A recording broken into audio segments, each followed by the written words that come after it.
Shree Maathrey Namaha, the divine blessings of our Mother Divine Lalita Mahatripura Sundari and Father Divine Lord Mahadeva. We are discussing the various aspects and derivatives of Lalita Sahasranamam. Today, given the Diwali or Deepawali festival in 2 days, we will discuss the significance of Deepawali and Narakasura tomorrow.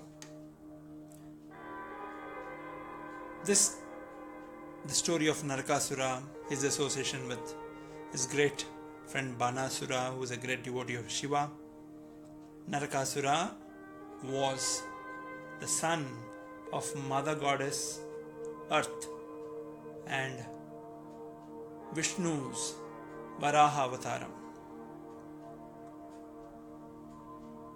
When Mother Earth was pushed off of her axis by Hiranyaksh, just to mislead Lord Mahavishnu, the earth planet went into Pralaya Jalas and got submerged. And all the gods, since the balance of dharmic cycle was imbalanced, because there were no humans on earth who could do homam or havan, therefore all the gods and goddesses did not get their feeding through havan, causing an imbalance to the dharmic cycle. So all the gods and goddesses went to Mahavishnu and complained to him on the missing earth. And Mahavishnu took an avataram of Varaham, which is a wild boar, because of the extreme sensitive sniffing capabilities of the wild boar. So wild boar is very, very well known for its sniffing abilities, especially anything hidden in earth will be unearthed by its sniffing capabilities. So Mahavishnu took the Varaha Avataram and went in search of the planet Earth. In those submerged Pralaya Jalas, Mahavishnu found the planet Earth. He lifted it on the tusks of the wild boar, and this was the moment when Mother Goddess Earth and Mahavishnu had the son Naraka. Naraka was a very, very pious, very devout kid who learned all the great dharmas, Vedas from his mother, gurus, and he continued to be a great kid. The other aspect of Varaha Avataram, when we are discussing, is when Mahavishnu in his Adi Varaha Avataram came out of those submerged jalams with earth on his, in between his tusks. He was completely wet, dripping water. He just started stretching his body and sprinkling water around, and some of the hair on his body, when he was sprinkling water, came and fell on the planet Earth, therefore giving birth to Darbha. That is the reason Darbha is so powerful in cleansing during all,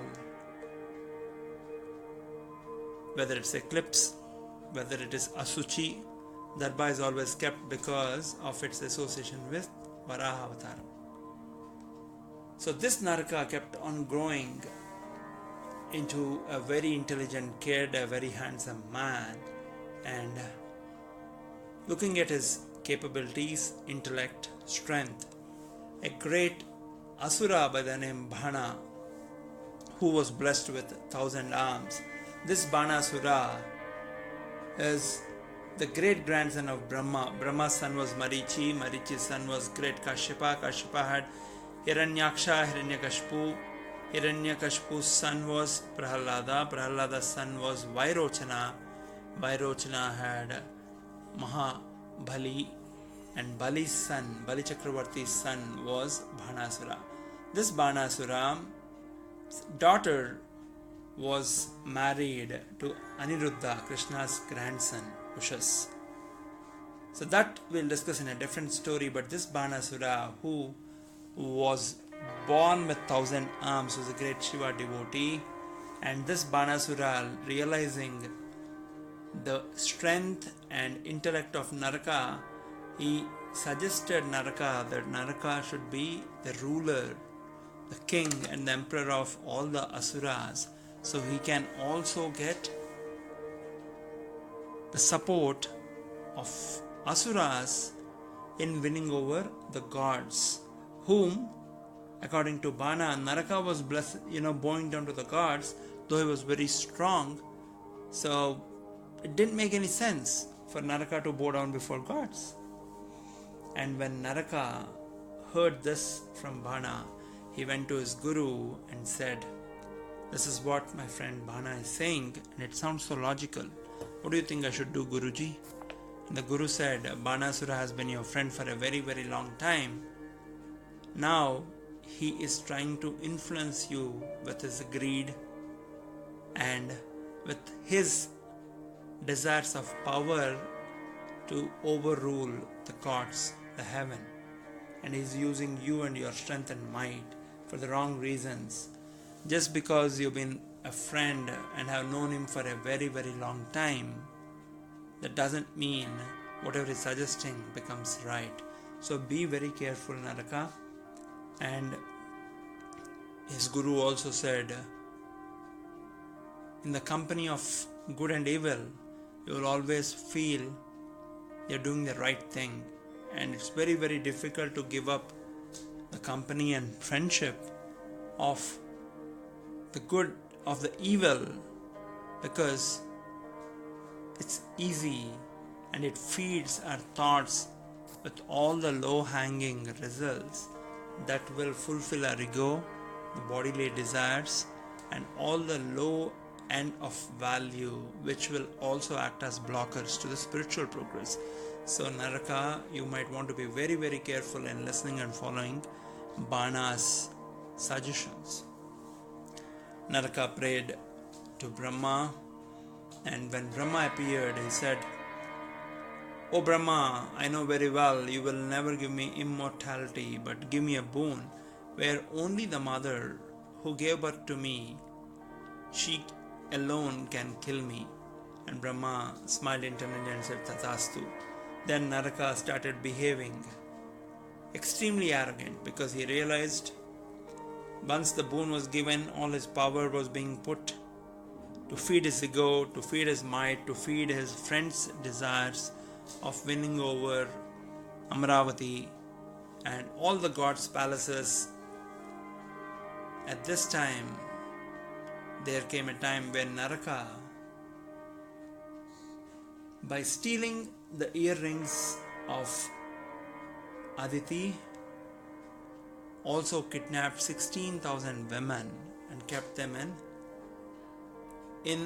locked up in prison. And this Naraka was trying to force those 16,000 women to marry him, but he did not forcefully want to marry them without their consent. That's the reason he locked them up. At the same time, Naraka heard, he used to live in Mithila, and he heard about the beauty of Mother Goddess Kamakhya, who is situated in the Nilachal hills of Assam. So he moved his kingdom to Pragjyotishpuram, which is today's Assam. And then he went to the Kamakhya temple and he asked Mother Goddess that he would want to marry her given how beautiful she was. And she gave him a challenge, thinking he'll not be able to fulfill the challenge. The challenge was to build a ladder from the bottom of Nilachal hills to the temple over one night. and if the work were to be completed before the sunrise, she would marry him. Naraka very surprisingly finished most of the ladder that was being built from the bottom of Nilachal hills all the way almost to the temple. Looking at his pace and looking at his evil intention, Mother Goddess Kamakhya made a magical hen crow untimely before the dawn of the day. And Naraka thought it was already the break of the day and the dawn. Duped by the trick, he left the job halfway through. Even today, if you go to Assam, somewhere closer to the district of Darang, there is the incomplete staircase which is called Mekaluja Path. Mekaluja Path is essentially the path that was attempted to fulfill his desire but was left halfway through because of the evil intention. And the place where the hen crowed is called Kukurakata. Kukurakata means in Oriya, Bengali and Assam, Kukuro means hen. Kata means where the neck was strangled for the hen to crow. So Naraka would be fooled thinking it's dawn. This is the story of Naraka going after Mother Goddess Kamakhya with lustful view and therefore being duped and cheated in his pursuit to build a ladder from the bottom of Nilachal hills to the temple before the sunrise. And when he was duped, he failed in his attempts to build that ladder which would get him Mother Kamakhya. Now, as the time was passing by,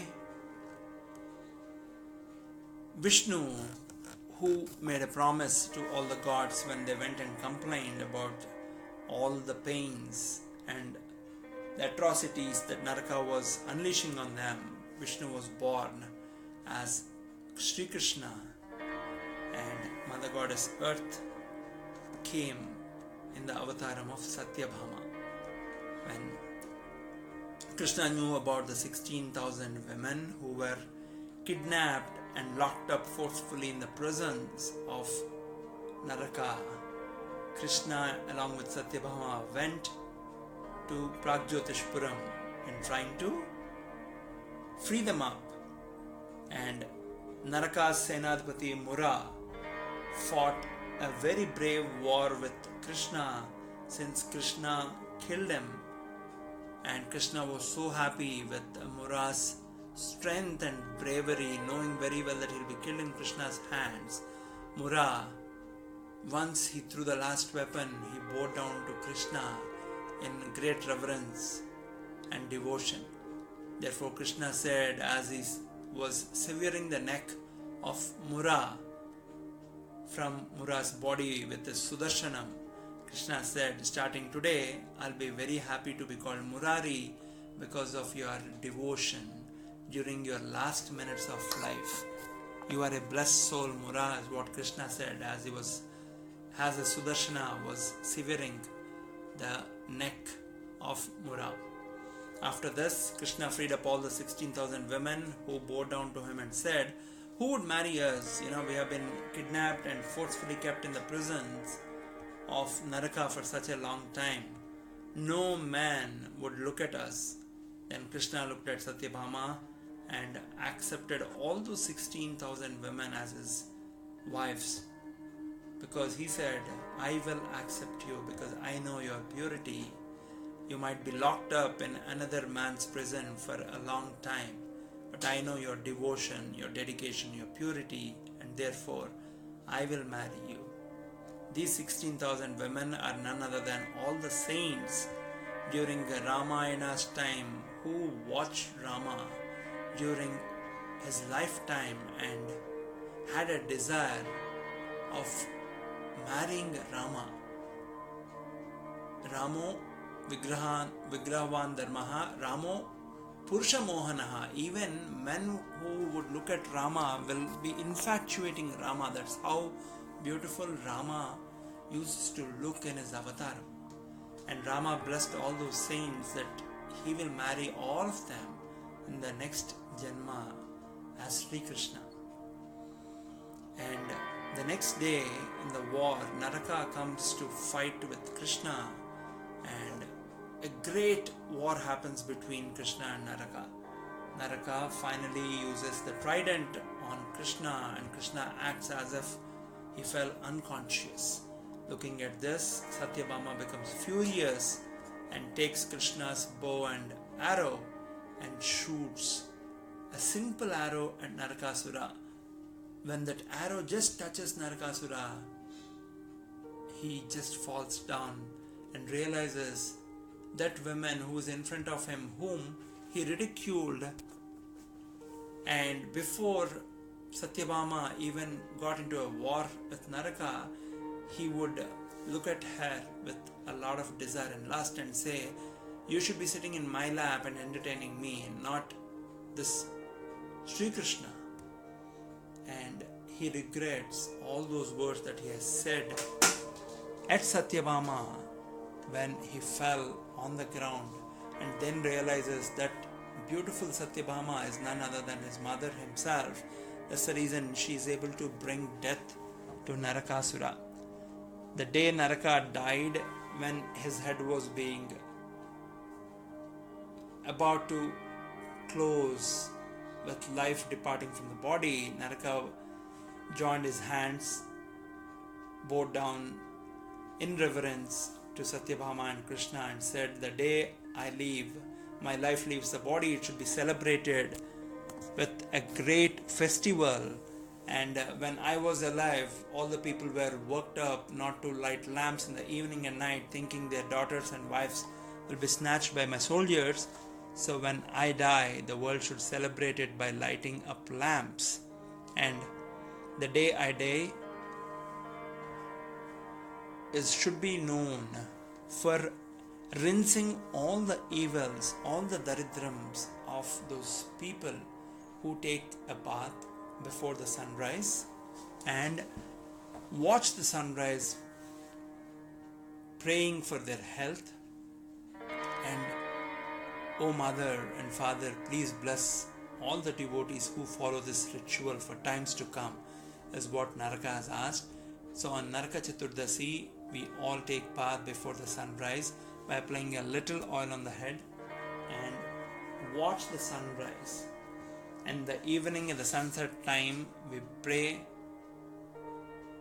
to the Krishna Avataram and Satyabhama, or that Mahavishnu and the Bhudevi, to remove all the evils and obstacles that are coming our way in one or another form of hindrance, and therefore help us progress smoothly and sail through ahead without causing any obstacles in our paths and pursuits. This is the significance of Naraka Chaturdasi. On Naraka Chaturdasi, people who follow this ritual also get rid of the Jeshta Devi, the elder wife of Vishnu, will walk away from the house, making space for Mahalakshmi, who will be coming, who will start her journey on Dhana Trayodasi, which is today, which marks the start of Diwali or Deepawali. And on Naraka Chaturdasi, Jeshta Devi, in whatever form and factor she would be there in every house, will walk out. So the next day, Deepawali, when all the lamps are lit, celebrating on the darkest night, Amavasya, we replace the darkness by lighting up all the lamps, celebrating Deepawali and victory of good, moral over bad and immoral. Therefore, inviting Mahalakshmi into our lives.